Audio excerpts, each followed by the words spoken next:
करते हैं हम लोग करंट इलेक्ट्रिसिटी चैप्टर। तो करंट इलेक्ट्रिसिटी, इसमें अगर जेई का वेटेज हम लोग देखें तो मतलब कि जेई इस पे हर साल तो क्वेश्चन पूछ ही लेता है, एक दो क्वेश्चन पूछ ही लेता है, तो इसका काफी अच्छा वेटेज है। मेंस में भी काफी अच्छा वेटेज है इसका, क्वेश्चन इस पे हर साल आते ही आते हैं। तो तुम्हें इस पे अच्छे तरीके से क्वेश्चन को सॉल्व करना पड़ेगा। अगर ये कॉन्सेप्ट तुम्हारे क्लियर नहीं होंगे करंट इलेक्ट्रिसिटी इलेक्ट्रिसिटी के, तो तुम्हारे कैपेसिटर में भी प्रॉब्लम आ सकते हैं, क्वेश्चंस वगैरह उसके भी नहीं बनेंगे तुम्हें से। तो ये चीज कर लेना है अच्छे से। और इसमें कुछ कुछ इंपॉर्टेंट जो है मैं वो बता देता हूँ, क्वेश्चन कहाँ से आते हैं। क्वेश्चन ज्यादातर तो जो तुम्हारे आते हैं वो इंस्ट्रूमेंट वाले पार्ट से आते हैं, तो इंस्ट्रूमेंट वाला पार्ट भी हमारा सही होना चाहिए, ठीक है। वो सबसे लास्ट में एंडिंग में हम लोग पढ़ेंगे किस तरीके से हमारा अमीटर वगैरह वर्क करता है, और फिर वोल्ट मीटर, पोटेंशियोमीटर, वायर, ये सारा चीज हम लोग देखेंगे वहां पे, काफी ज्यादा इंपॉर्टेंट है ये चीज। तो स्टार्ट करते हैं इसको, है ना।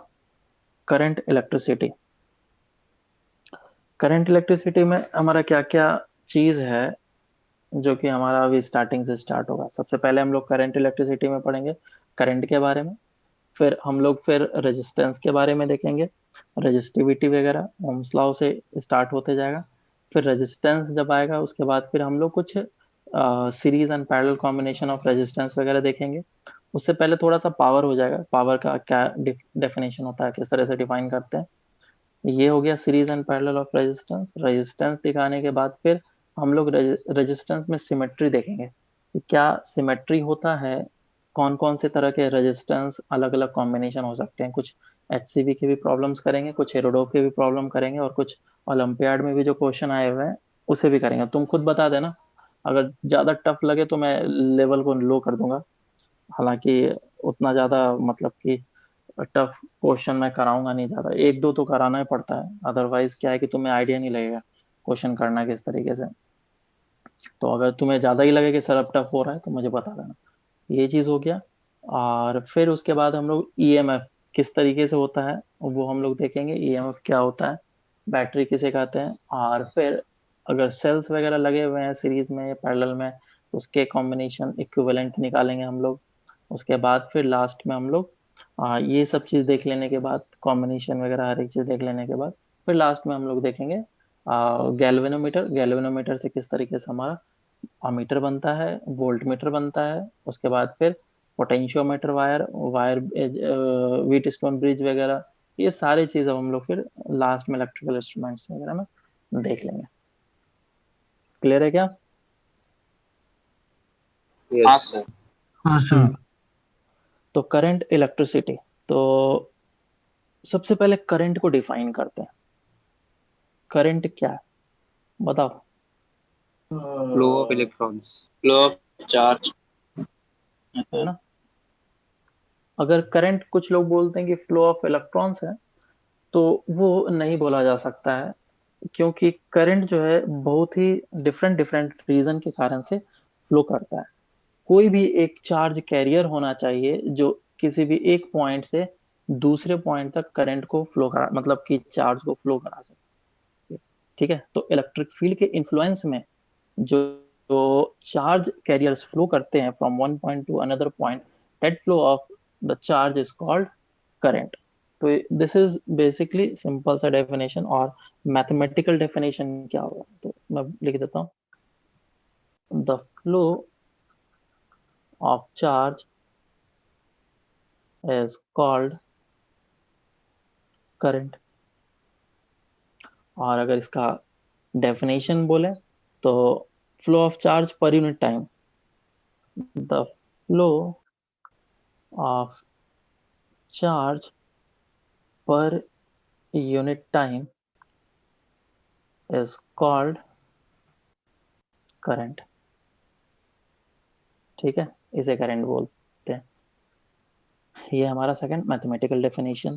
तो current is equals to D Q by D T. और किसी किसी जगह पे delta Q by delta T भी लिख दिया जाता है। I is equals to delta Q by delta T. तो this is charge per unit time, बराबर। तो किसी भी पर्टिकुलर एरिया से कितना चार्ज फ्लो कर रहा है, उसके हम लोग मेजरमेंट से ये बता सकते हैं कि उस वायर में कितना करंट फ्लो कर रहा है। जनरली जब हम लोग वायर लेते हैं तो वायर में क्या होते हैं, ये ले लिया हमने वायर, तो इस वायर में ढेर सारे इलेक्ट्रॉन्स होते हैं, वो फ्रीली आराम से मूव करते रहते हैं। तो सिर्फ इलेक्ट्रॉन्स फ्री होते हैं तो वही हमारा चार्ज कैरियर बन जाता है। तो हम लोग बोलते हैं कि करंट इस डायरेक्शन में फ्लो कर रहा है। डेट मीन्स जो इलेक्ट्रॉन्स हैं वो इस डायरेक्शन में फ्लो कर रहा है।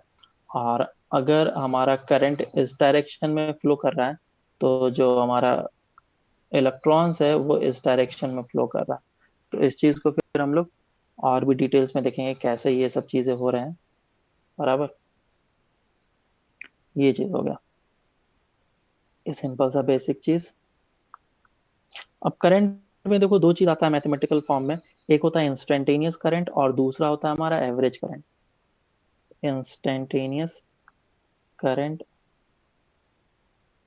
और इसका जो फॉर्मूला होता है instantaneous current, that I is equals to D Q by D T. And average current,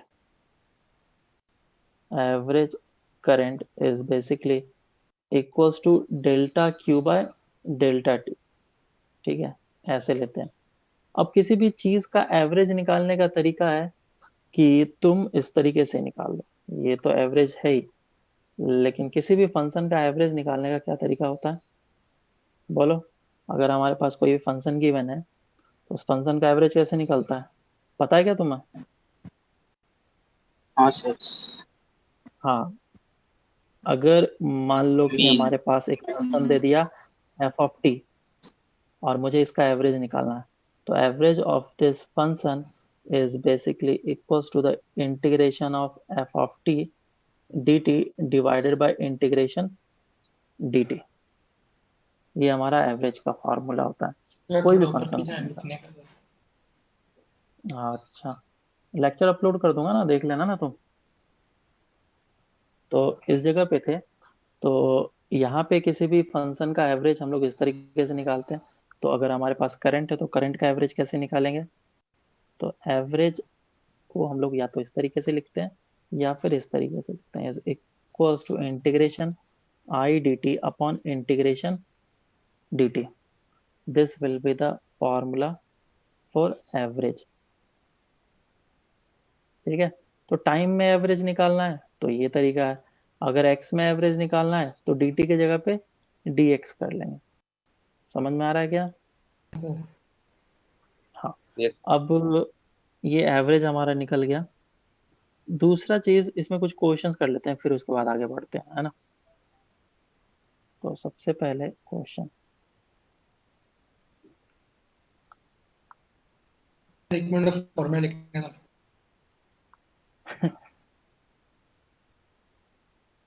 question I is equals to दे रखा है 2t² + 1।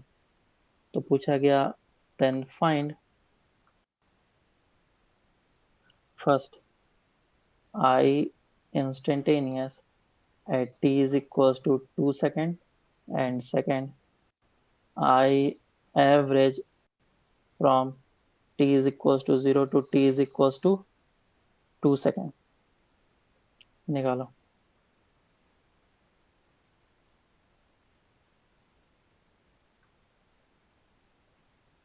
तो पहले इंस्टेंटेनियस अगर निकालना है तो वो काफी आसान है। डी, ये देखो तुम्हारा आई दे रखा है ना, तो करंट कितना हो जाएगा, I at T is equals to two is equals to 2 × 2 का होल स्क्वायर प्लस 1, सिंपल सा, 8 + 1 विच इज 9 एम्पियर। बराबर। और अगर तुम्हें एवरेज निकालना है तो एवरेज निकालने का formula that is integration I D T upon integration D T. Integration आई कितना है, 2t² + 1 D T divide by integration D T. और कहाँ से कहाँ तक इंटीग्रेट करना होगा, 0 से 2 तक, 0 से 2 तक।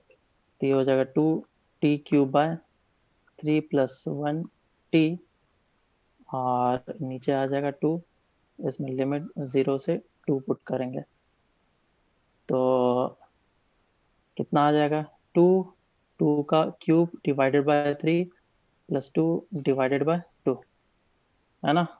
कितना आ रहा है बताओ? Yes, sir. 11/3. 11/3। ठीक है, एक और क्वेश्चन करो। नेक्स्ट क्वेश्चन,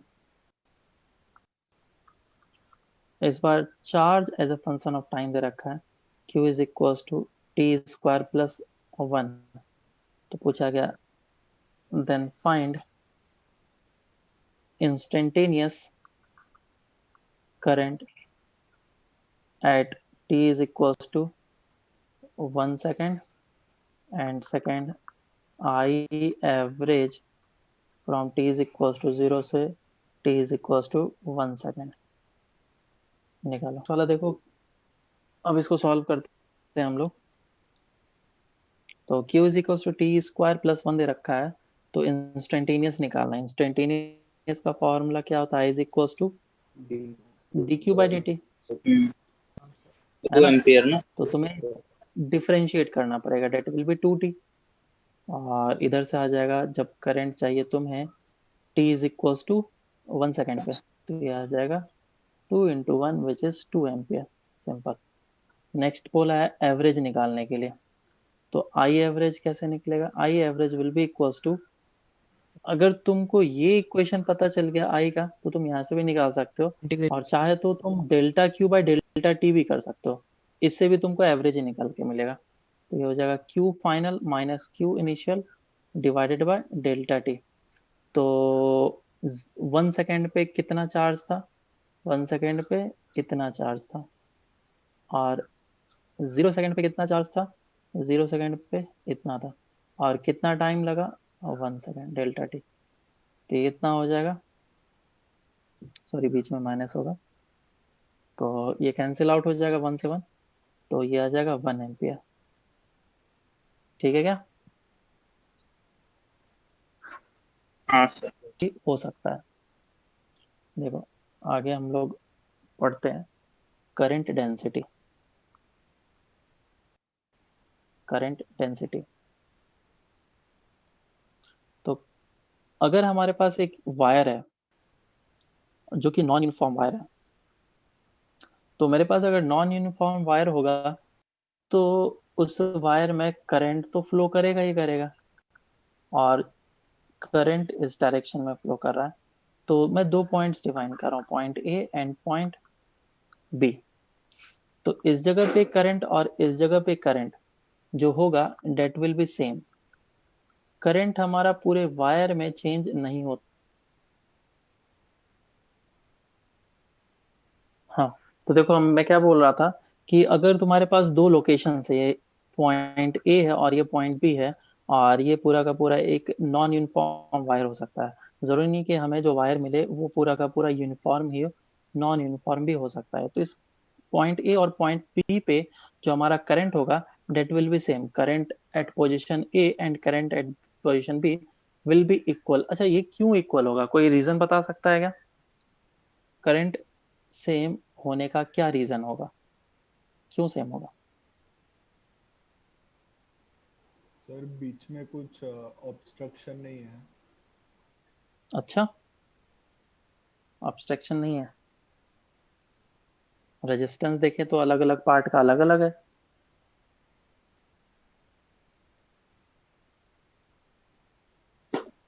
देखो, ये इस थ्योरी पे बेस्ड नहीं होता है, ये हमारा चार्ज कंजर्वेशन पे बेस्ड है। बेसिकली जितना चार्ज तुम्हारा इन किया है उतना ही चार्ज तुम्हारा एग्जिट करना पड़ेगा। बीच में किसी भी जगह पे मैं चार्ज को स्टोर नहीं कर रहा हूँ। ऐसा नहीं कि इधर से चार्ज आया और स्टोर कर लिया, नहीं, जितना भी चार्ज आया उतना पूरा का पूरा चार्ज निकलना पड़ेगा। तो बेसिकली जितना चार्ज इधर से इन किया है उतना ही चार्ज यहाँ से एग्जिट करना पड़ेगा। और अगर ये चीज सेम है, तो तुम्हारा जो करंट का formula delta Q by delta T, I is equals to delta Q by delta T, ये क्या होने वाला है? सेम होने वाला है दोनों जगह पे। That means current will be same. समझ में आया क्या? एक और चीज डिफाइन किया गया यहाँ पे, करंट डेंसिटी, जो हम लोग उसके बारे में पढ़ने जा रहे हैं। जैसे कि नाम सजेस्ट कर रहा है, डेंसिटी का मतलब क्या है? मास का अगर डेंसिटी निकालना है तो मास अपॉन वॉल्यूम कर लो। एनर्जी का डेंसिटी निकालना है तो एनर्जी का डेंसिटी निकालने के लिए क्या कर लो? एनर्जी डिवाइडेड बाय डेंसिटी कर, डिवाइडेड बाय वॉल्यूम कर लो, तो इस तरीके से एनर्जी डेंसिटी मिल जाता है। यहाँ पे अगर करंट का डेंसिटी निकालना है तो करंट डेंसिटी के लिए यहाँ पे लिखता हूँ मैं, करंट डेंसिटी को हम लोग J से डिनोट करते हैं, and this current density is equals to the current divided by area. ठीक है, दिस इज करंट डेंसिटी। ये हमारा current density J is equals to I divided by A, this is current density का formula. लेकिन अगर हमारा area काफी ज्यादा छोटा हो गया तो करंट भी छोटा हो जाएगा। जैसे कि मान लो ये एक वायर था और इस वायर में करंट फ्लो कर रहा है, ये इस तरीके से करंट फ्लो कर रहा है। मैंने क्या करा, यहाँ पे जो एलिमेंट है एरिया का वो काफी ज्यादा छोटा ले लिया, area is very very small, तो इससे जो करंट पास कर रहा होगा वो भी छोटा हो जाएगा, बराबर। डी आई लेना पड़ेगा, वो भी छोटा हो जाएगा।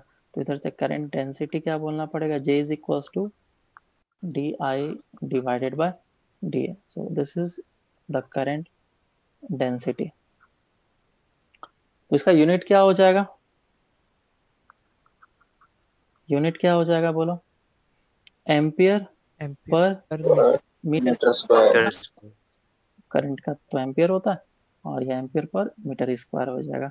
और अब अगर मैं इधर से डी आई निकालूं तो डी आई कितना हो जाएगा, D I will be equal to J into D A. इसको अगर मैं इंटीग्रेट करूंगा तो ये हमारा निकलेगा I is equal to integration J dot D A. अब यहाँ पे प्रॉब्लम होगा, ये डॉट प्रोडक्ट होता है बीच में, ये है डॉट प्रोडक्ट, ये है डॉट प्रोडक्ट। ठीक है, और ये है हमारा एरिया वेक्टर और ये है हमारा करंट डेंसिटी वेक्टर। तो current density is a vector quantity. Current कैसा हमारा क्वांटिटी हो गया, करंट हमारा, बोलो कैसा क्वांटिटी होगा, वेक्टर। करंट हमारा वेक्टर क्वांटिटी है क्या,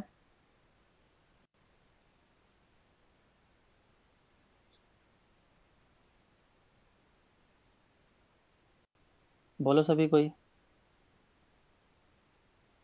करंट कैसा क्वांटिटी है। स्केलर।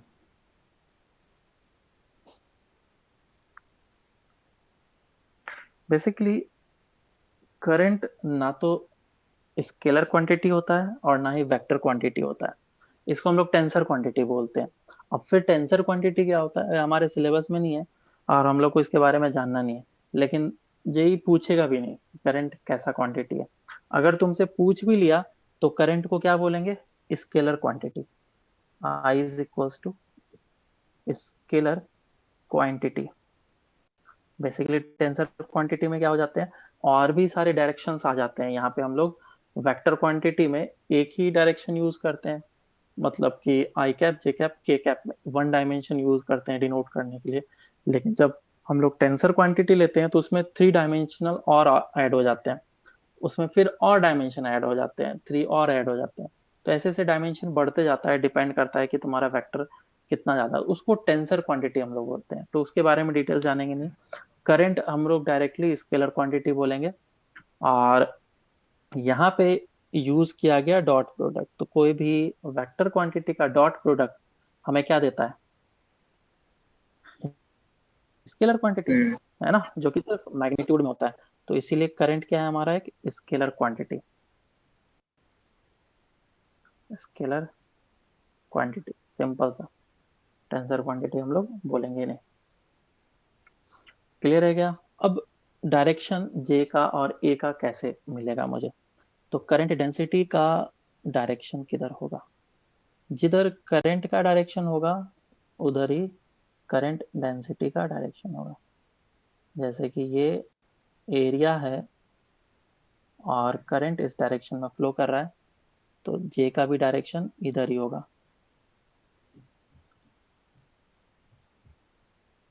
ठीक है क्या, this will be the direction of J. और ये है एरिया का direction. This is the direction of area. Area के बारे में पता है क्या? बोलो। एरिया वेक्टर क्वांटिटी होता है, ये पता है क्या तुम्हें? हाँ यस सर। इलेक्ट्रोस्टैट यस में पढ़ाया होगा ना। तो इलेक्ट्रोस्टैट में तुम लोगों ने फ्लक्स पढ़ा होगा। फ्लक्स का फॉर्मूला क्या होता है? Phi is equals to integration E dot D. यही होता है ना फ्लक्स का फॉर्मूला। क्या मैं इस यस चीज सर। को इसके साथ कंपेयर कर सकता हूँ क्या? एग्जैक्टली सिमिलर जैसा ही तो लिखा हुआ है, ये वाला जो चीज है सिमिलर टू दिस थिंग लिखा हुआ है। तो मैं बोल सकता हूँ करंट का एक और definition, basically current is is equals to the flux of current density।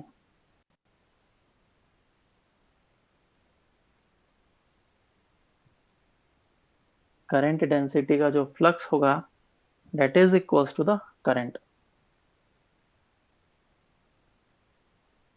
समझ में आया क्या? सर ये क्या पार्ट नहीं बोलेंगे? समझा sir. Current density, current density का जो एरिया से मल्टीप्लिकेशन है तो फ्लक्स बन गया। तो करंट डेंसिटी का फ्लक्स क्या देता है मुझे? करंट देता है। So current is equals to the flux of current density. Clear? हाँ अब सर। आगे हम लोग बढ़ते हैं। यस तो ये हमने जान लिया करंट डेंसिटी ये होता है। तो अगर हमारा नॉन यूनिफॉर्म वायर हो तो करंट डेंसिटी के बारे में क्या कमेंट कर सकते हैं? ये लोकेशन ए है, ये लोकेशन बी है। ना तो हमें पता चल गया कि current at location A is current at location B. तो करंट डेंसिटी के बारे में क्या कमेंट कर सकते हैं बोलो? ज्यादा होगा, इक्वल होगा, ए और बी?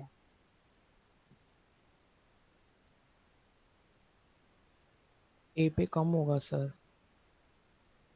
हाँ ए में कम होगा। जे का फॉर्मूला होता है आई बाय आई, तो तुमने सेम ही बोल दिया। जहाँ का एरिया ज्यादा वहां का जे कम। कम। एरिया ए का ज्यादा है तो इस जगह का करंट डेंसिटी होगा कम। तो बी का हो जाएगा ज्यादा। सही है क्या? यस हम्म। अब हम लोग इलेक्ट्रॉन्स पे आते हैं, कंडक्टर्स पे आते हैं। कंडक्टर से फिर आगे हम लोग देखेंगे कंडक्टर्स। कंडक्टर किसको बोलते हैं आसान भाषा में?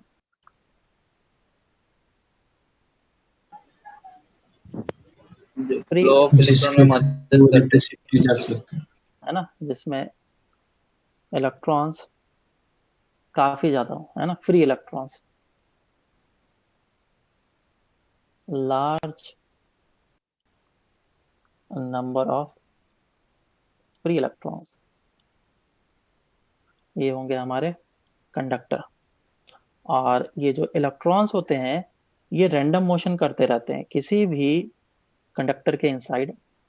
ये रैंडम मोशन करते रहते हैं, इधर गया, टक्कर खा के फिर इधर गया, टक्कर खा करके फिर इधर गया, टक्कर खा करके फिर इधर गया। इस तरीके से ये रैंडम मोशन करते रहते हैं।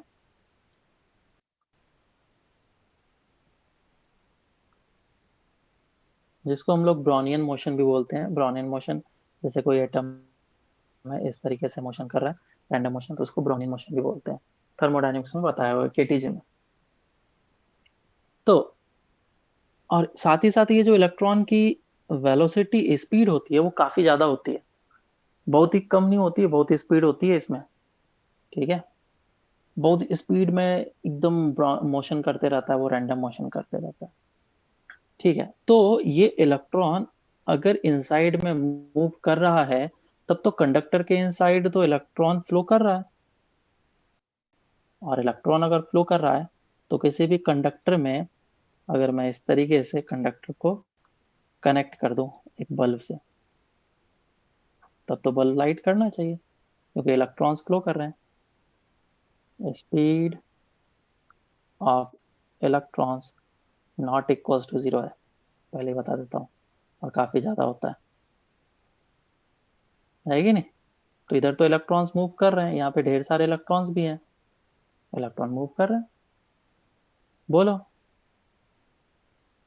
करंट होना चाहिए कि नहीं? होना चाहिए। लेकिन करंट होता है फिर भी 0। ऐसा तो कभी नहीं हुआ है कि एक रॉड के साथ बल्ब के लगा दो, खुद ही खुद जलने लग जाए, इलेक्ट्रिसिटी घर में जरूरत ही नहीं पड़ेगी फिर तो, तो है रैंडम ना। मोशन है इसलिए। क्योंकि ये एक रैंडम मोशन है, और रैंडम मोशन में भी स्पेसिफिक मैं बताऊंगा कि ये रैंडम मोशन कुछ इस तरीके से होता है कि ये मूव करते करते वापस से उसी लोकेशन पे आ जाता है। ये गया गया गया गया गया, ऐसे वापस से इसी जगह पे आ गया। तो इनिशियल और फाइनल पोजीशन इस रैंडम मोशन का सेम हो जाता है। तो मैं बोलूंगा नेट डिस्प्लेसमेंट इज 0। अगर डिस्प्लेसमेंट ही नहीं हुआ तो ये इलेक्ट्रॉन मूव करके इधर आए तो सही, तब तो करंट फ्लो करेगा, लेकिन वो यहीं पे रह रहा है, इसी जगह पे टक्कर खा करके वहीं पे पहुंच गया वापस। तो नेट डिस्प्लेसमेंट हो गया 0, इसीलिए करंट भी हमारा फ्लो नहीं होता है। करंट क्या होता है? 0। क्लियर गया? अब हाँ सर। लगाते हैं हम लोग इलेक्ट्रिक फील्ड। अब हम लोग इस कंडक्टर में इलेक्ट्रिक फील्ड लगाते हैं। ये हमारे पास एक कंडक्टर वापस से, और इस कंडक्टर में मैंने क्या करा, इलेक्ट्रिक फील्ड लगाया। तो इस डायरेक्शन में जैसे ही मैं इलेक्ट्रिक फील्ड लगाऊंगा तो इतने सारे फ्री इलेक्ट्रॉन्स हैं, वो क्या करेंगे, इलेक्ट्रॉन्स पे फोर्स लगेगा। किस डायरेक्शन में फोर्स लगेगा? इस इलेक्ट्रिक फील्ड के कारण से इस डायरेक्शन में, है ना। तो यहाँ पे लिख देता हूँ if F E external is not equals to 0। ऊपर वाले केस में क्या था, ई एक्सटर्नल 0 था, उसके बाद काम कर रहे थे हम लोग। If E external is equals to 0।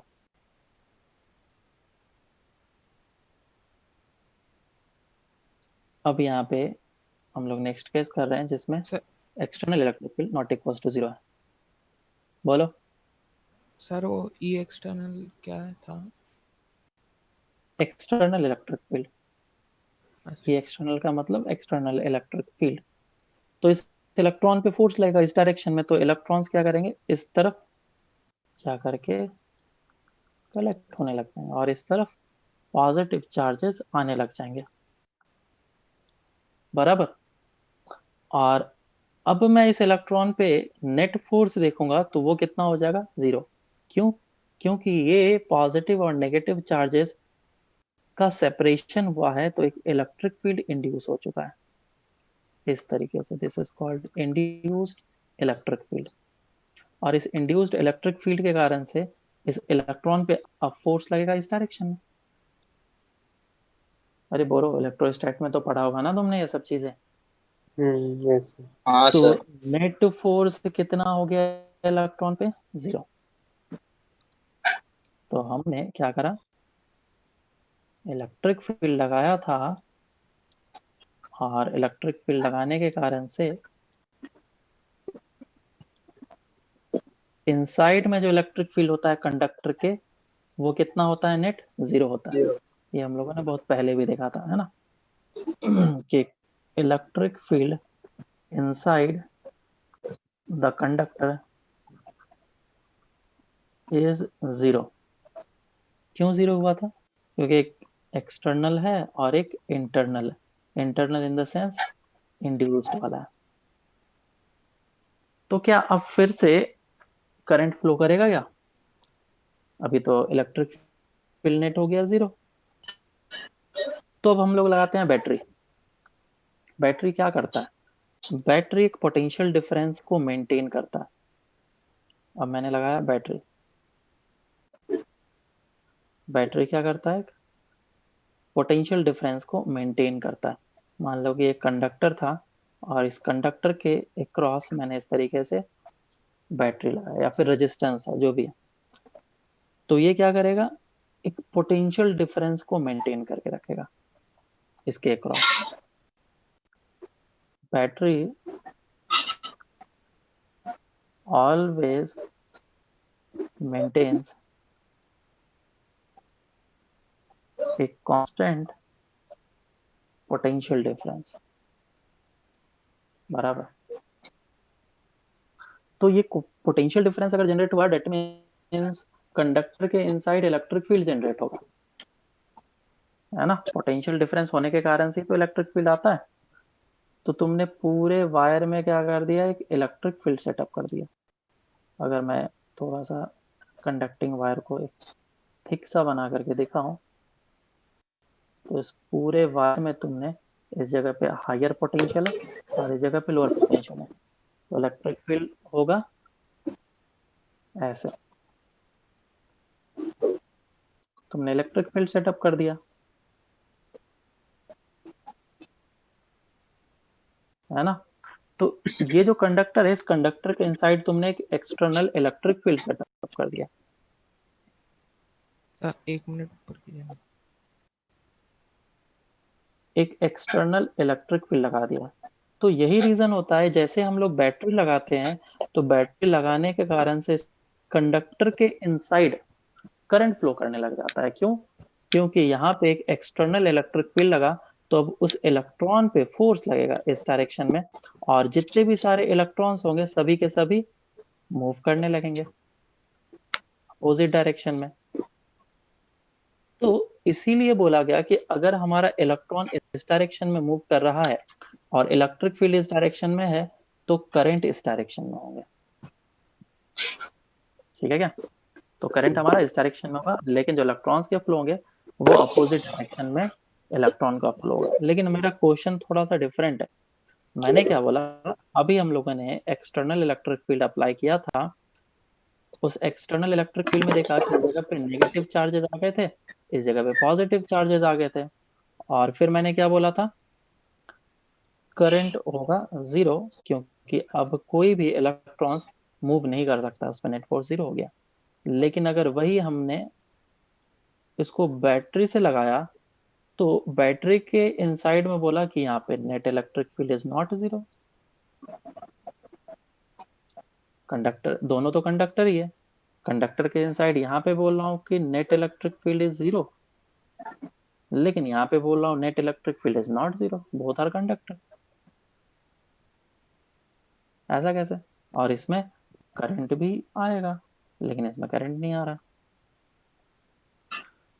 बोलो। तो इसमें ऐसा नहीं है, सेम क्या पोटेंशियल। रीजन है इसका? इसमें भी तो पोटेंशियल डिफरेंस जनरेट हुआ, नेगेटिव पॉजिटिव चार्जेस के सेपरेशन है, तो पोटेंशियल डिफरेंस आया, तभी तो इलेक्ट्रिक फील्ड है। हाँ सर, सॉरी सर।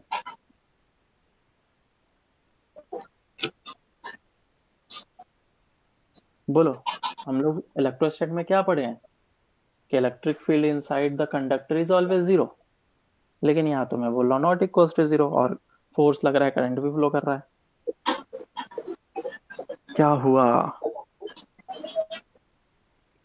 तो ये छोटे छोटे ऐसे कॉन्सेप्ट हैं जो कि जेई पूछता है और फिर बाद में समझ में नहीं आता। तो इसका आंसर ये है, जब भी तुम लोग को लिखाया जाता है तो सिंपल वर्ड में लिखा दिया जाता है और उसे एक्सप्लेन नहीं कराया जाता। बहुत सारे फैकल्टी ऐसे भी करते हैं, उनको खुद पता नहीं होता है तो दूसरों को क्या एक्सप्लेन करेंगे। तो अगर पता है तो अच्छी बात है, नहीं पता है तो काफी ज्यादा प्रॉब्लम हो सकते हैं आगे जा करके। जो स्टेटमेंट लिखा जाता है वो इसी तरीके से लिखा जाएगा कि electric field inside the conductor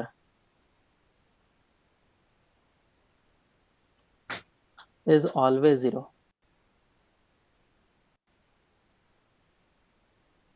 चाहे वो एक्सटर्नल इलेक्ट्रिक फील्ड में रखा हो चाहे ना रखा हो, ये हमेशा दिया जाता है। लेकिन साथ ही साथ वहां पे एक आइसोलेटेड भी लिखा होता है, आइसोलेटेड सिस्टम।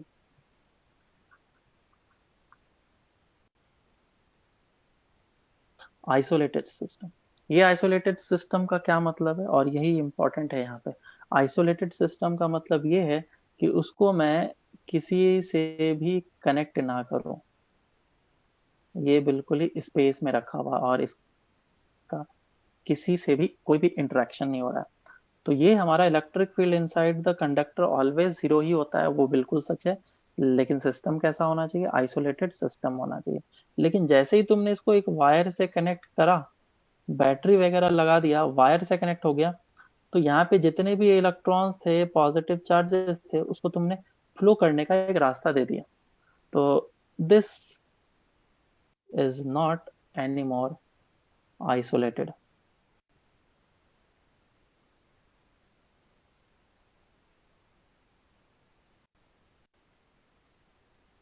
समझ में आया क्या? तो अभी हमारा आइसोलेटेड सिस्टम नहीं है, तो मैं इसमें इलेक्ट्रिक फील्ड नेट जीरो नहीं बोल सकता हूँ, क्योंकि यहाँ पे जो चार्जेस हैं वो वहां पे रुकेंगे ही नहीं। समझ में आया क्या? Yes sir. तो थोड़ा ऊपर ले लो ना, 1 मिनट प्लीज। तो नेक्स्ट इसमें क्या है,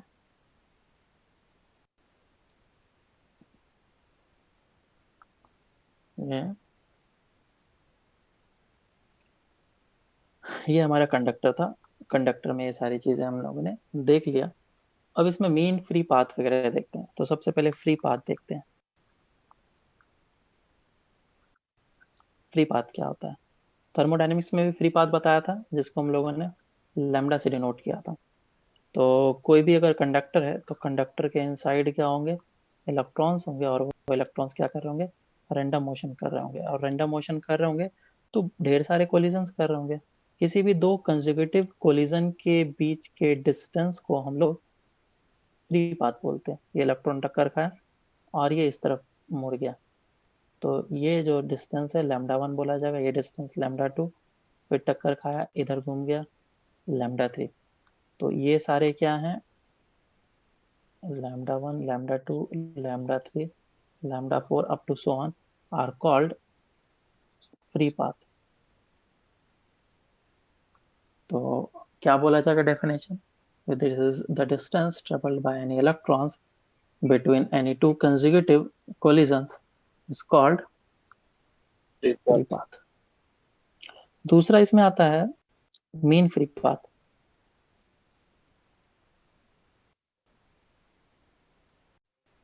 और mean free path जैसा नाम सजेस्ट कर रहा है, मुझे मीन निकालना है। तो लैम्डा मीन क्या होता है हमारा, lambda 1 plus lambda 2 plus lambda 3 up to so on, जितने भी लैम्डा मिले हैं डिवाइडेड बाय एन। तो ये हमारा मीन फ्री पाथ कहलाता है। ठीक है, तो बोला जा सकता है द एवरेज, ये किसका क्या है, the average of all the free paths. Next जो आता है इसमें रिलैक्सेशन टाइम आता है। रिलैक्सेशन टाइम क्या? सर एक बार फ्री पाथ का डेफिनेशन बता दीजिए ना। हाँ सर। फ्री पाथ का क्या डेफिनेशन होगा, it is the distance travelled, it is the distance traveled by any atom, molecule or electron between two consecutive collisions।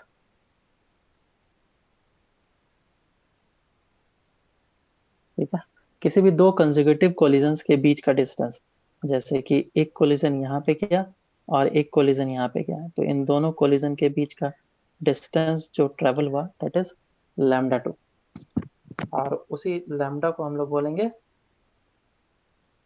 Free path.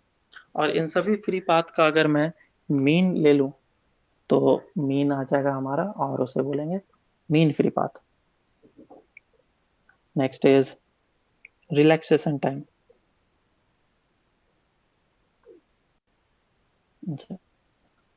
Relaxation time,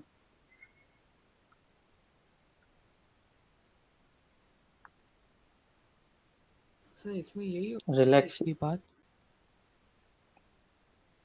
हाँ बोलो, मीन फ्री पाथ यही होगा। Okay. Relaxation time को हम लोग tau से denote करते हैं, और टाउ का मतलब क्या है, जो भी टाइम लगा लैम्डा 2 डिस्टेंस ट्रेवल करने में, उसे हम लोग रिलैक्सेशन टाइम बोलते हैं, मतलब कि वो टक्कर खा करके और वापस एक नया जर्नी स्टार्ट कर रहा है, तो दैट इज रिलैक्सेशन टाइम। सो इसको हम लोग बोल सकते हैं it is the time taken between any two consecutive collisions. Time taken between any two consecutive collision. ठीक है, किसी भी दो कंसेक्यूटिव कोलिजन के बीच का टाइम हम लोग रिलैक्सेशन टाइम बोलेंगे। क्लियर है क्या? तो ये चीज हमें पता चल गया।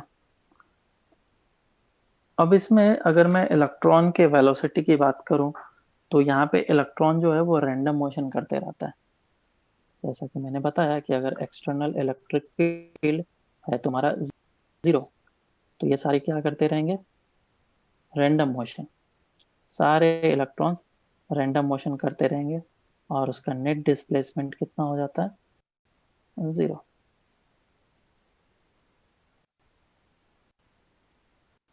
तो इसमें स्पीड क्या होगा? Speed of electron not equals to 0। लेकिन अगर मैं वेलोसिटी बोलूंगा तो वेलोसिटी कितना हो जाएगा इलेक्ट्रॉन का? 0। क्यों? क्योंकि डिस्प्लेसमेंट 0 हो रहा है।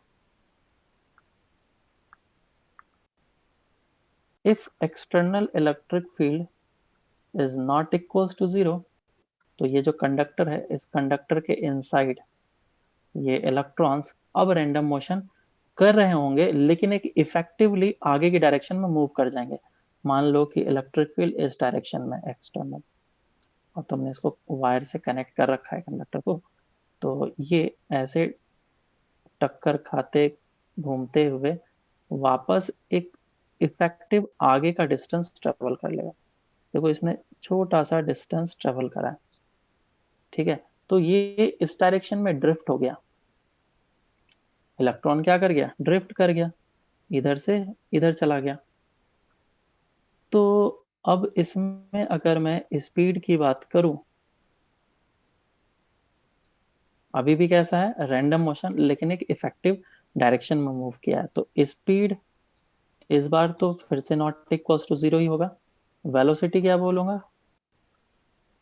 Not equals to 0। और displacement of course not equals to 0। तो जिस वेलोसिटी से चल रहा है ये आगे की डायरेक्शन में थोड़ा सा ड्रिफ्ट हुआ है, ये ड्रिफ्ट हुआ है, तो एक इफेक्टिव वेलोसिटी बोला जाता है इसे, और इस वेलोसिटी को हम लोग ड्रिफ्ट वेलोसिटी बोलते हैं।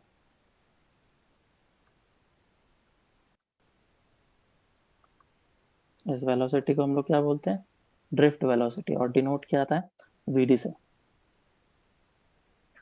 ड्रिफ्ट वेलोसिटी का मतलब समझ में आया क्या? चलो, तो ये हमारा ड्रिफ्ट वेलोसिटी था। और किस तरीके से डिफाइन कर सकते हैं? It is the velocity of the electron with which it moves opposite to the direction of electric field। और ये काफी छोटा होता है, बहुत ही बड़ा नहीं होता है, mm/सेकंड में हम लोग बोल सकते हैं। सर वेलोसिटी चलो आगे बढ़ते हैं। सर एक बार रिपीट कर दोगे प्लीज? हाँ सर। नेक्स्ट इसमें हम लोग देखते हैं चार्ज कैरियर।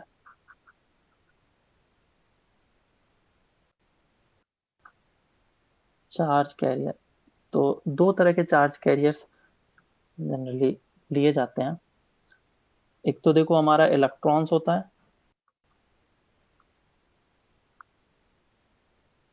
और इसको हम लोग होल्स से भी कभी कभी कंसिडर करते हैं, और दूसरा होता है आयंस।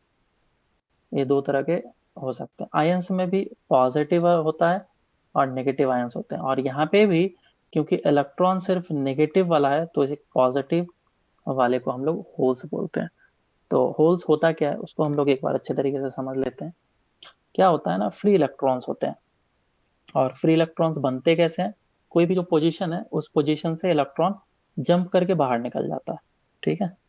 जैसे कि ये जो ऑर्बिट है, ऑर्बिट में ये इलेक्ट्रॉन था, ये इलेक्ट्रॉन जंप करके बाहर निकल गया, तो इस जगह पे एक वैकेंसी क्रिएट किया, है ना, इस जगह पे एक वैकेंसी क्रिएट किया।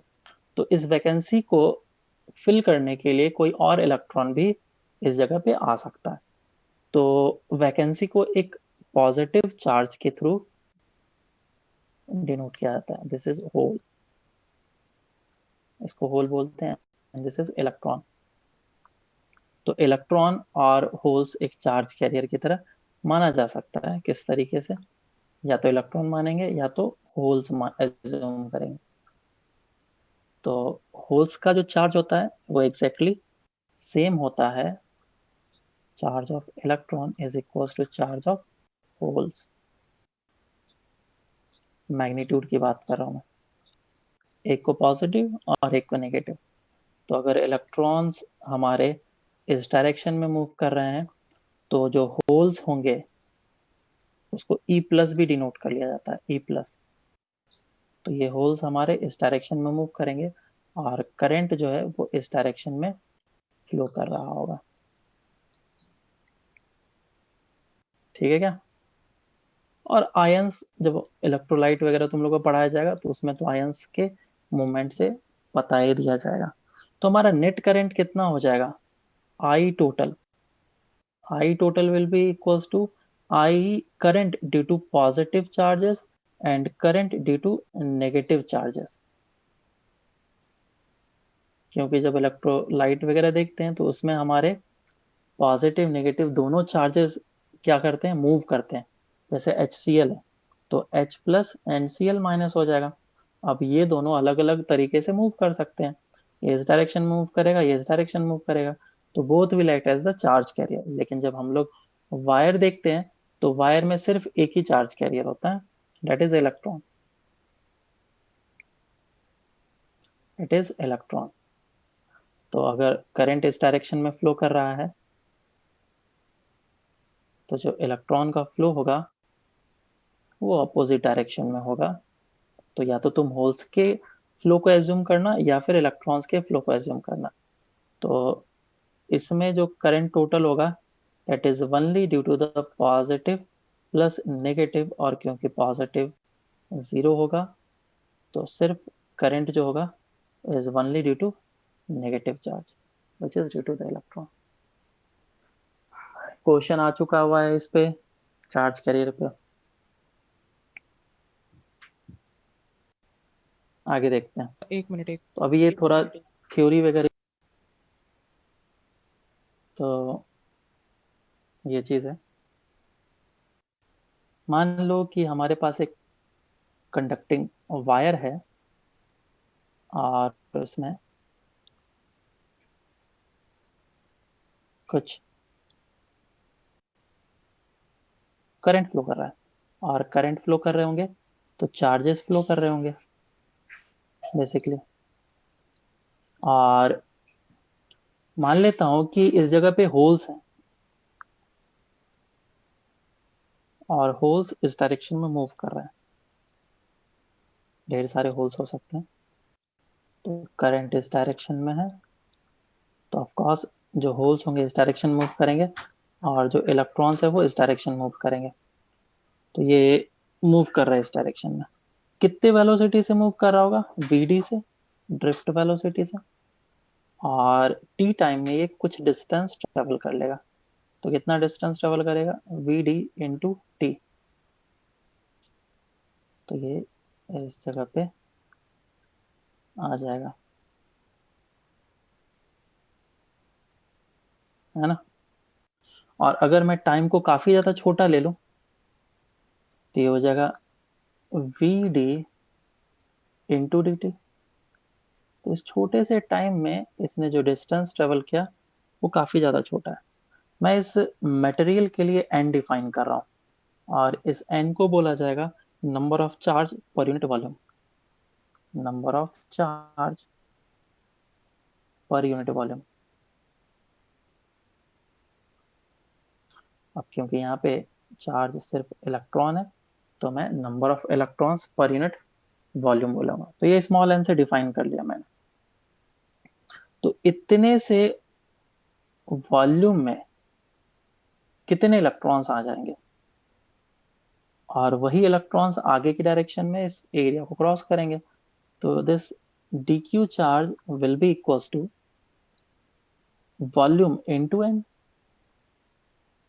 कोई दिक्कत है तो बताओ इसमें। और वॉल्यूम कितना हो जाएगा, देखो इलेक्ट्रॉन से भी मल्टीप्लाई करना पड़ेगा एक चार्ज, क्योंकि मुझे नंबर ऑफ चार्ज या फिर number of electrons per unit volume पता है, मुझे चाहिए चार्ज।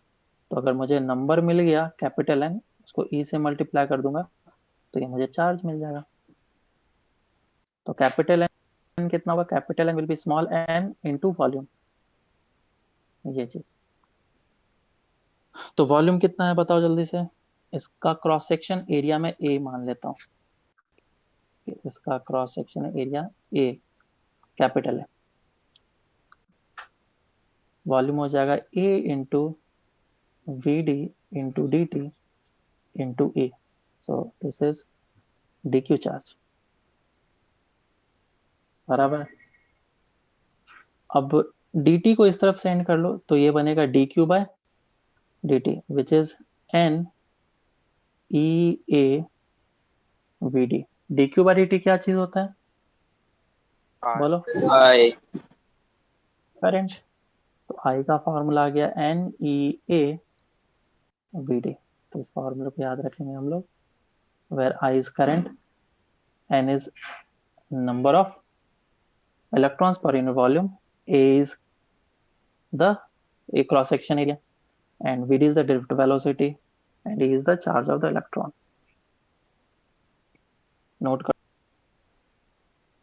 तो इस जगह पे ड्रिफ्ट वेलोसिटी का फॉर्मूला लिखा जा सकता है I divided by N E A, बराबर। चलो, तो ये हो गया हमारा drift velocity which is I upon N E A. Generally बहुत कम फॉर्मूला, ये वाला फॉर्मूला ज्यादा यूज किया जाता है। अब आगे हम लोग डिराइव करते हैं Ohm's law. Basically Ohm's law क्या था हमारा,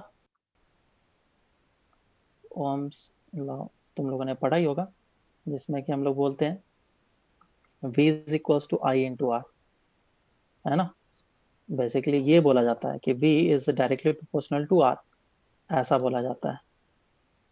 सॉरी R बोल दिया मैंने। V is directly proportional to I, potential difference. और जो I होता है दोनों डायरेक्टली प्रोपोर्शनल होता है एक दूसरे का। अगर पोटेंशियल डिफरेंस बढ़ाओगे तो करंट बढ़ जाएगा, तो इसीलिए एक कांस्टेंट लाया जाता है विच इज आर। जब लॉ बोलते हैं तो लॉ का मतलब ये होता है कि डेट इज, मतलब कि तुमने एक्सपेरिमेंट से निकाला है, उसको कोई प्रूफ वगैरह नहीं किया है। तो जब ओम्स लॉ आया था तो उसने V is equal to I R एक लॉ दिया था जिसको प्रूफ नहीं कर पाया था, लेकिन बाद में फिर इसका प्रूफ आया, और वो प्रूफ कुछ इस तरीके से। तो मान लो कि हमारे पास एक कंडक्टर है, और इस कंडक्टर के इनसाइड इलेक्ट्रॉन्स है ना। और इसको मैंने क्या कर दिया, कनेक्ट कर दिया एक बैटरी के साथ।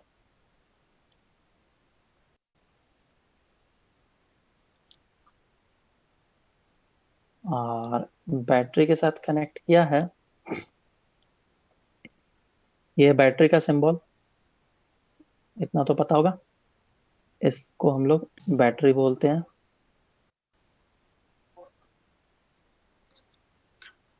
और V पोटेंशियल डिफरेंस इसका, तो अगर मैं इस जगह पे 0 बोलूंगा तो इस जगह पे पोटेंशियल कितना होगा V।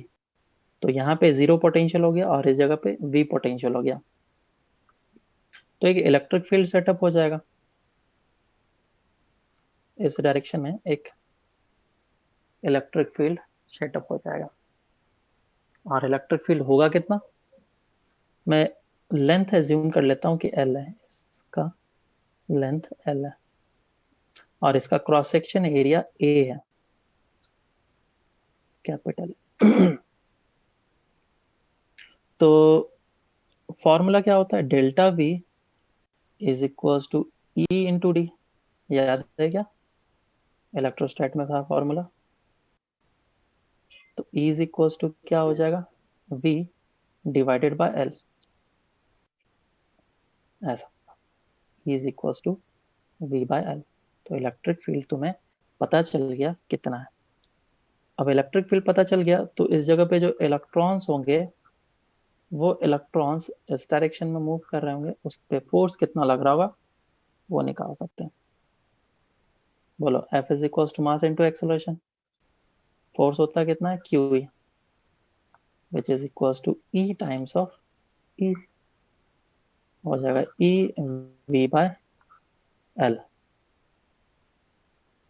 और force is equal to mass into acceleration, so acceleration is equal to F divided by mass of electron. F का वैल्यू कितना है, पुट कर लो, E V divided by L into mass of electron. अब ये जो acceleration है, ये एक्सेलरेशन दे दिया गया, लेकिन एक पर्टिकुलर कोलिजन में क्या होगा कि वापस से कोलिजन करने के बाद फिर इसका एक्सेलरेशन हाँ वापस से यही रहेगा, लेकिन वो स्टार्टिंग से स्टार्ट होगा, है ना। तो एससी वर्मा में थोड़ा अलग तरीके से डेरिवेशन दिया है, और हम लोग जो एज्यूम कर रहे हैं वो अलग तरीके से एज्यूम कर रहे हैं कि हर एक कोलिजन के बाद इसकी वेलोसिटी हो गई 0, और एक एवरेज हम लोग ले लेंगे कि ये एक एवरेज वेलोसिटी से मूव कर रहा है, और ये एक एवरेज एक्सेलरेशन से मूव कर रहा है, विच इज दिस थिंग। तो हम लोग बोल सकते हैं S is equal to UT plus half of AT square, ठीक है। S क्या हो जाएगा हमारा, लैम्डा, और U is equal to 0 which is half A का वैल्यू कितना, EV by L into ME, और टाइम कितना, रिलैक्सेशन टाइम, ये सब एवरेज वगैरह लिया हुआ है। ये आ गया हमारा ऐसा। तो यहाँ पे जब एवरेज लेने की बारी आएगी, drift velocity is basically lambda average divided by tau average, तभी तो ड्रिफ्ट वेलोसिटी निकाल पाएंगे इस कॉन्सेप्ट से। तो इसको हम लोगों ने लैम्डा डिवाइडेड बाय टाउ लिखा हुआ है, तो उसके वैल्यू को पुट कर लेता हूँ मैं, लैम्डा का वैल्यू को, यहाँ पे जो लैम्डा है इसको पुट करता हूँ, कितना आएगा, tau into V D is equal to half E capital V mass of electron into length into tau square, बराबर।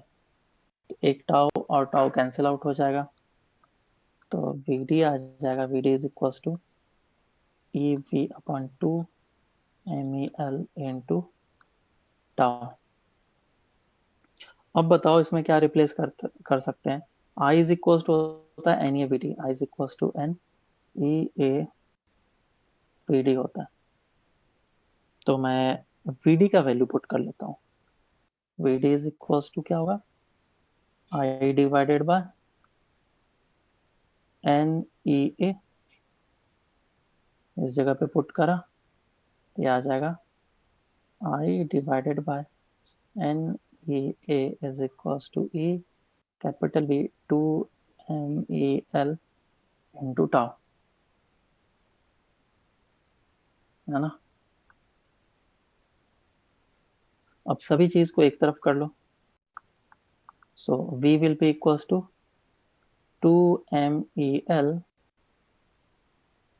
Into I divided by N E tau into A. तो ये चीज जो है वो एक कांस्टेंट आ रहा है कि नहीं, तो इसमें हम लोग v is directly proportional to I बोल सकते हैं, और ये जो कांस्टेंट है इस कांस्टेंट को r बोला गया, इस constant is r, 2 M E L divided by N E tau into A, जिसका नाम दिया गया रेजिस्टेंस। एन स्क्वायर ना, क्या बोलो? एन ई स्क्वायर ना। हाँ, एन ई स्क्वायर होगा इस जगह पे। बोलो, समझ में आया क्या चीज? तो ये इस तरीके से ओम्स लॉ को हम लोगों ने डिराइव कर लिया।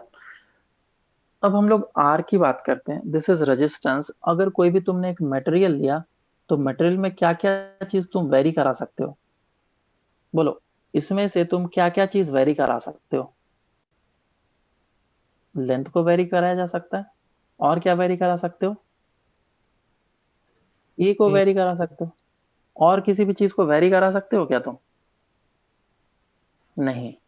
तो जब भी प्रोडक्शन वगैरह होता है, जब भी हम लोग मटेरियल को सेंड करते हैं, तो मटेरियल का रेजिस्टिविटी डिफाइन किया जाता है। हमेशा रेजिस्टिविटी दिया जाता है, क्योंकि जो मटेरियल है उसको तुम किस तरीके से कट करते हो डिपेंड तुम्हारे ऊपर करता है। तो L A can be variable, लेकिन ये सारे जो वैल्यूज होंगे वो तो कांस्टेंट होगा। अगर ये सारे वैल्यूज कांस्टेंट है, तो इसको एक अलग सा नाम दे दिया गया, दैट इज रेजिस्टिविटी, और उसका value 2me divided by ne square into tau. This is called resistivity. तो इंडस्ट्रियल पर्पज से सिर्फ रेजिस्टिविटी की जरूरत होती है, और इसको हम लोग रेजिस्टिविटी बोलते हैं। This is resistivity. और ये क्या होता है? कांस्टेंट। और ये हर एक मटेरियल के लिए अलग अलग होगा, डिपेंड्स ऑन मटेरियल। ये सिर्फ मटेरियल की प्रॉपर्टी है और मटेरियल पे डिपेंड करेगा। तो हमारा आर का नया फॉर्मूला क्या आ गया? R is equal to rho L by A. बोलो, इसमें कोई दिक्कत किसी को?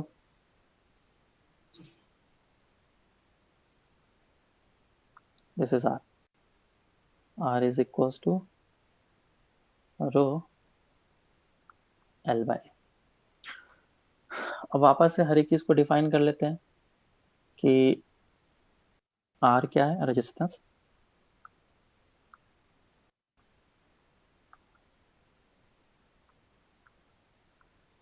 और इसका जो यूनिट होगा, यूनिट क्या होता है? ओम, या फिर इस तरीके से नोटेशन करते हैं। और रो क्या है? रेजिस्टिविटी। रेजिस्टिविटी, इसका यूनिट क्या होगा? रो इज इक्वल्स टू, बोलो कितना हो सकता है? Resistance into area divided by L. तो क्या लिखा जाएगा? ओम इंटू मीटर, है कि नहीं? हाँ सर। एल क्या हो जाएगा? Length, length of the resistance. अब लेंथ जो हम लोग लेंगे वो करंट के डायरेक्शन का लेंगे, in the direction of current. जिस डायरेक्शन में करंट है उसी को ही लेंथ बोलेंगे। ए क्या है? Area, cross section area. और ये perpendicular to the direction of current होना चाहिए। अगर करंट इस डायरेक्शन में फ्लो कर रहा है, तो इसी डायरेक्शन को हम लोग लेंथ लेंगे, और इसके परपेंडिकुलर वाले डायरेक्शन, मतलब परपेंडिकुलर वाले को एरिया लेंगे हम लोग। ठीक है?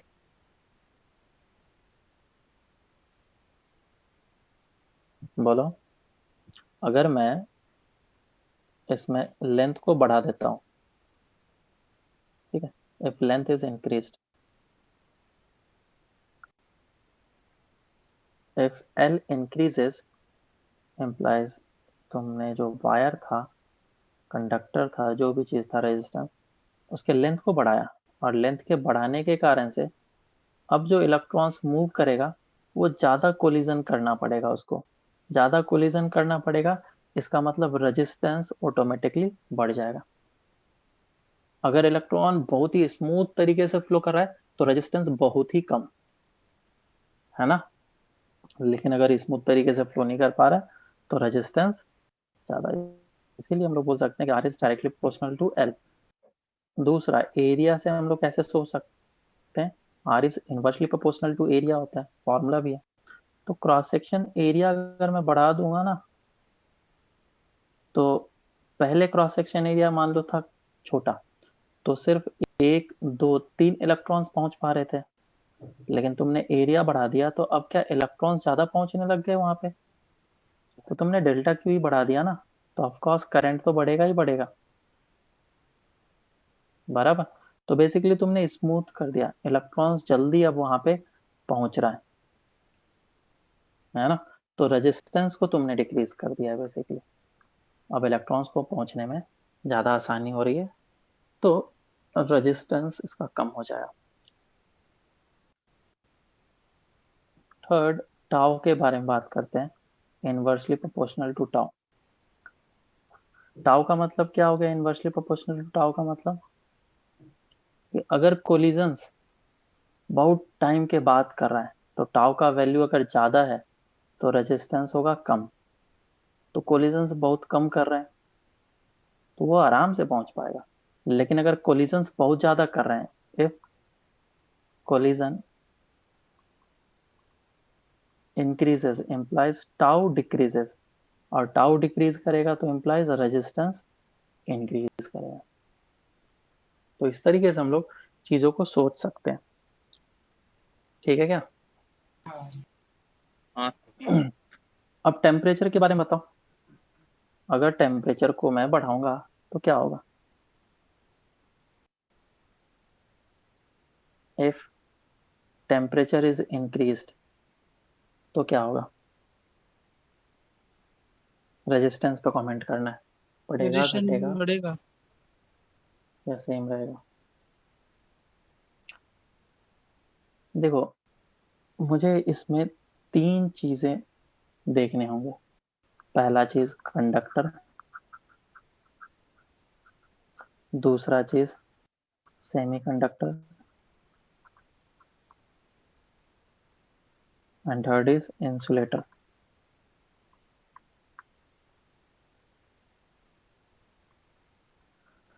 तो कंडक्टर, कंडक्टर में अगर मैं टेम्परेचर को बढ़ाऊंगा तो क्या होगा, टेम्परेचर बढ़ाने के कारण से इस इलेक्ट्रॉन की जो रैंडम वेलोसिटी होगी वो ज्यादा बढ़ेगी, और कोलिजन ज्यादा करेंगे, वो ज्यादा कोलिजन करेंगे तो रेजिस्टेंस ज्यादा हो जाएगा। तो तुम ऐसा भी बोल सकते हो, टेम्परेचर बढ़ेगा तो टाउ जो है वो घटेगा, तो इसीलिए रेजिस्टेंस बढ़ेगा। सेमीकंडक्टर में बताओ क्या होगा, सेमीकंडक्टर में रेजिस्टेंस घटेगा, रहेगा और इंसुलेटर में क्या होगा, रेजिस्टेंस नहीं होगा। घटेगा। क्यों, क्योंकि number of free electrons increase हो जाएंगे, और यहाँ पे भी सेम रिजल्ट। लेकिन तुम बोलोगे सर कंडक्टर में भी तो नंबर ऑफ इलेक्ट्रॉन्स बढ़ रहे हैं, नंबर ऑफ फ्री इलेक्ट्रॉन्स यहाँ पे भी तो बढ़ रहे हैं, तो फिर इसमें भी क्यों नहीं हो रहा है वैसे ही काम। हम्म, इसमें भी सेम क्यों नहीं बोल सकता हूं मैं,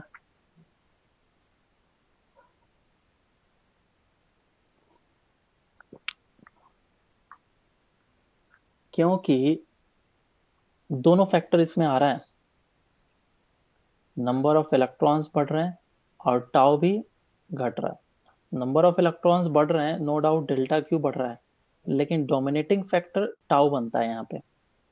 नंबर ऑफ इलेक्ट्रॉन्स वहां पे अगर ज्यादा हो जाएंगे तो और ज्यादा कोलिजन होने लग जाएगा। तुम सोचो, ऑलरेडी 1000 इलेक्ट्रॉन्स थे जो कि एनफ था करंट को मतलब इधर उधर मूव कराने के लिए, लेकिन तुमने और 1000 डाल दिया तो कितना ज्यादा कोलिजन बढ़ जाएगा, फायदा नहीं हुआ ना। सेमीकंडक्टर में सिर्फ 5 थे और वहां पे 5 और फ्री हुए, है ना, तो वहां पे तुम्हें फायदा होगा। तो नंबर ऑफ इलेक्ट्रॉन्स को बढ़ाना ऑलवेज फायदेमंद नहीं होता है हमारे लिए, हमें देखना पड़ता है सभी फैक्टर को।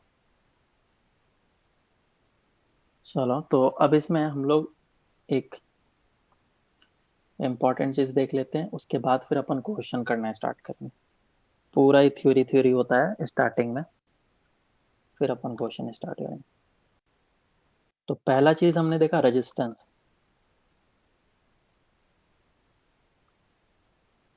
Resistance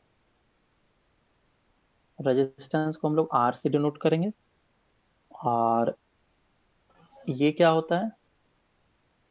resistance is directly proportional to resistivity.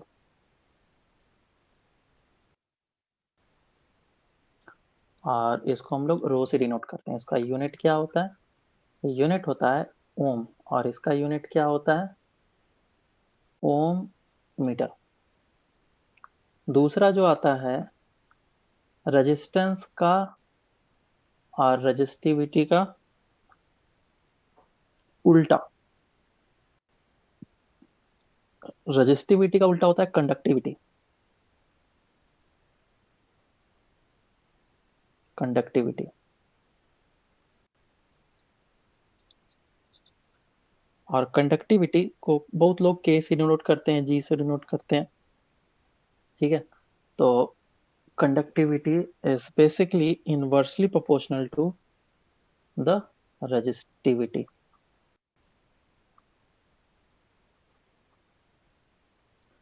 और यहाँ पे अगर देखेंगे तो रेजिस्टेंस का उल्टा जो होता है वो कंडक्टेंस होता है।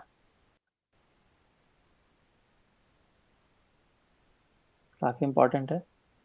और ये जो होता है इनवर्सली प्रोपोर्शनल टू होता है, इनवर्सली प्रोपोर्शनल टू रेजिस्टेंस। ठीक है, दोनों सी में क्या चीज है? Resistance, conductivity, resistivity. याद रहना चाहिए। तो मैं थोड़ा सा देखने का तरीका भी दिखा रहा हूँ। तो conductance is inversely proportional to resistance and conductivity is inversely proportional to resistivity. अब यूनिट की बात कर लेते हैं। इसका यूनिट क्या होगा? ये इनवर्सली प्रोपोर्शनल बोलो या इक्वल बोलो, बेसिकली इक्वल ही होता है। तो कंडक्टेंस का यूनिट कितना होगा बोलो? रेजिस्टेंस का जस्ट उल्टा इनवर्स। है ना। तो इसको हम लोग लिखते हैं ओम इनवर्स। Ohm inverse. और ओम इनवर्स को हम लोग ऐसा भी लिख सकते हैं, उल्टा। ओम को उल्टा कर दिया। ठीक है क्या? और ohm inverse O H M लिखा हुआ होता है ना, ओ एच एम। अरे सही बता रहा हूँ, ऐसे लिखते हैं। ओम को भी उल्टा लिखते हैं, एम एच ओ, हो। ठीक है, ओम इनवर्स हो गया तो एम पहले आएगा, एच फिर ओ। तो ये इसका यूनिट हो गया। अब कंडक्टिविटी की यूनिट अब बता दोगे तुम तो। कंडक्टिविटी का यूनिट बताओ क्या होगा? रेजिस्टिविटी का उल्टा, है ना। ये ओम उल्टा लिखा गया। पहले बेसिक लिख लेते हैं। ये ohm inverse and metre inverse, है ना। या फिर इसको ऐसे लिखेंगे, उल्टा ओम एंड मीटर इनवर्स। ठीक है क्या? या फिर इसे लिखा जाएगा महो पर मीटर। कंफ्यूजन तो नहीं है? ठीक है ना। हाँ, तो ये चार टर्म हैं जो कि क्वेश्चन में दिए जा सकते हैं, और उसके हिसाब से तुम्हें करना आना चाहिए। एक resistance, resistivity, conductance, conductivity. Conductivity ज्यादातर तो हम लोग हीट ट्रांसफर में यूज करेंगे। रेजिस्टिविटी तुम लोग का इसी जगह पे करंट इलेक्ट्रिसिटी में यूज हो जाएगा। रेजिस्टेंस भी यहीं पे यूज हो जाएगा। कंडक्टेंस जो है वो थोड़ा सा हीट ट्रांसफर में भी आ सकता है और करंट इलेक्ट्रिसिटी में भी आ सकता है। ठीक है। चलो अब इसमें एक और चीज है, उसको हम लोग देख लेते हैं।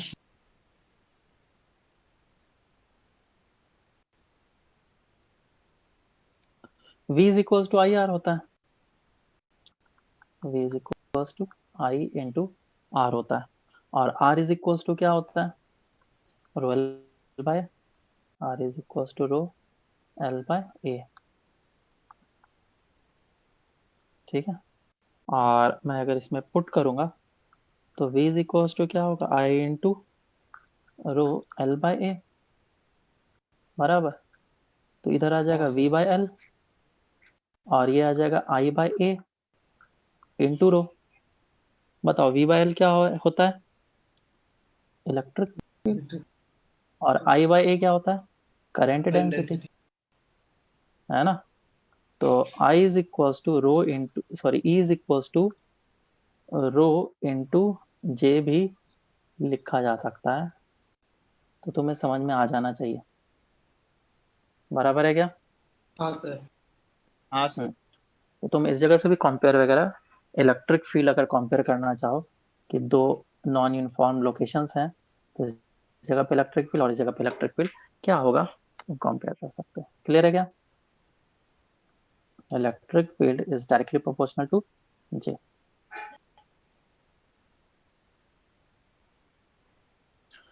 चलो बहुत हो गया, अब इस पर क्वेश्चन करते हैं। क्वेश्चन सिंपल सा, तुम्हारे पास एक स्क्वायर गिवन है, स्क्वायर नहीं है क्यूबाइड मान लेते हैं ऐसा। पहले बेसिक क्वेश्चन बिल्कुल सिंपल सा।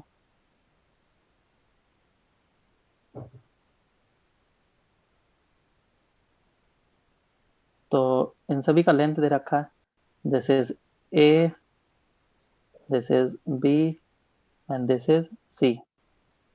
तो बोला गया अगर करंट जो है हमारा इस वाले फेस से इस वाले की तरफ फ्लो करे, तो बताओ इस बॉडी का रेजिस्टेंस कितना होगा।